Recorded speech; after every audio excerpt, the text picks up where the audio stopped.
Olá, queridos. Vamos continuar com a leitura do livro Tabernáculo no Deserto. Nós estamos no capítulo que fala sobre as peles de carneiro tintas de vermelho e a importância da obediência, parte B, ok? Lembro-me de uma pessoa de nosso tempo e geração que ouviu o chamado de Deus. O preço a pagar para cumprir o chamamento não entrou em consideração. Mark e sua esposa Ulda foram para Calcutá, na Índia, em 1954. Fizeram seu lar em um pequeno apartamento de sobrado. Moravam em um lugar simples para que pudessem atingir facilmente os pobres e oprimidos. Mark e Ulda deram tudo o que tinham para poder ajudar os necessitados, tirando-os de moradias miseráveis e da sujeira e levando-lhes o Evangelho de Cristo. Alimentavam os famintos, vestiam os nus e abrigavam os sem teto.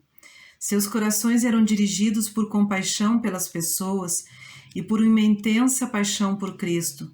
Tudo o que desejavam era trazer aquelas pessoas àquele que poderia fazer toda a diferença em suas vidas. Após cerca de 10 anos, ao falar em uma grande convenção nos Estados Unidos, Mark relatou uma experiência que tivera um dia numa loja de departamentos. Contou que, quando observava os preparativos para a época de Natal, pareceu-lhe ouvir uma voz que dizia: se você ficasse aqui mesmo em casa, poderia também ter algumas dessas coisas boas da vida. Porém, este foi um momento fugaz. Ali mesmo, ele pensou nas milhares de pessoas na Índia que nada possuíam e que não conheciam a Cristo. Sua resposta àquela voz foi: leva tudo isso, mas dá-me a Índia com suas milhões de almas para que precisam de Jesus. Voltou para a Índia com uma paixão ainda maior queimando em seu coração e construiu ali um dos melhores hospitais em Calcutá, alimentando 20.000 pessoas por dia e treinando jovens para levar o Evangelho. Deu-se completamente para a causa de Cristo até que seu coração parou de bater e ele foi estar com o Senhor. Sua esposa Ulda e um grupo de colaboradores ainda continuaram a levar o Evangelho, esse trabalho adiante. Não foi uma coisa natural eles irem para lá. Eles negaram a si mesmo as coisas do dia a dia consideravam como necessidades da vida, para viverem em meio à sujeira, mau cheiro e servidão. Identificaram-se com elas para levar-lhes liberdade e esperança em Cristo. Mark era tingido de vermelho. Devemos nos perguntar: nos qualificamos a ser considerados como alguém tingido de vermelho? Saulo, um judeu jovem e ambicioso, esforçava-se para ser erguido às alturas da honra e do reconhecimento entre as fileiras dos fariseus e já estava bem a caminho de atingir tão desejado status.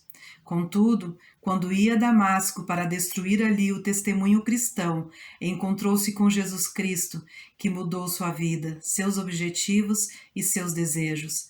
As palavras do Senhor para Ananias, no sentido que orasse pela cura de Saulo, têm um profundo significado em Atos 9,16.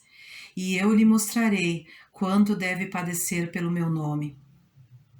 Quantos de nós estaríamos ansiosos para seguir Jesus se soubéssemos de antemão todas as dificuldades que iríamos encontrar adiante?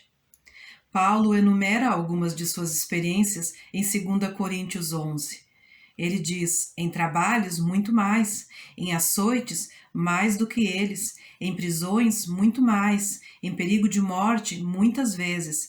Recebi dos judeus 5 quarentenas de açoites menos 1, 3 vezes fui açoitado com varas, 1 vez fui apedrejado, 3 vezes sofri naufrágio, 1 noite e 1 dia passei no abismo, em viagens muitas vezes, em perigos de rios, em perigos de salteadores, em perigos dos da minha nação, em perigos dos gentios, em perigos na cidade, em perigos no deserto, em perigos no mar, em perigos entre os falsos irmãos, em trabalhos e fadiga, em vigílias, muitas vezes, em fome e sede, em jejum, muitas vezes, em frio e nudez. Além das coisas exteriores, me oprime cada dia o cuidado de todas as igrejas. Quem enfraquece, eu também não enfraqueça. Quem se escandaliza, que eu também não me abrase. Se convém gloriar-me, gloriar-me-ei no que diz respeito à minha fraqueza. Ele não está buscando simpatia de quem quer que seja, mas alegra-se de sofrer por tais coisas, por Cristo. Em Filipenses 3, de 7 a 8, expressa ele essa verdade. Mas o que para mim era ganho, reputei-o perda por Cristo. E na verdade tenho também por perda todas as coisas, pela excelência do conhecimento de Cristo Jesus, meu Senhor, pelo qual sofri a perda de todas estas coisas. Estas eram almas tintas de vermelho, e seus galardões eternos são inquestionáveis. Quanto dessa tintura vermelha temos absorvido em nossa vida? Uma vez mais, Jesus entra em cena com suas vestes tingidas de sangue. Lá em Apocalipse, eu vi o céu aberto e eis um cavalo branco, o que estava assentado sobre ele chama-se Fiel e Verdadeiro, e julga e peleja com justiça. E seus olhos eram como chama de fogo, e sobre a sua cabeça havia muitos diademas, e tinha um nome escrito que ninguém sabia senão ele mesmo, e estava vestido de uma veste salpicada de sangue, e o nome pelo qual se chama é a Palavra de Deus.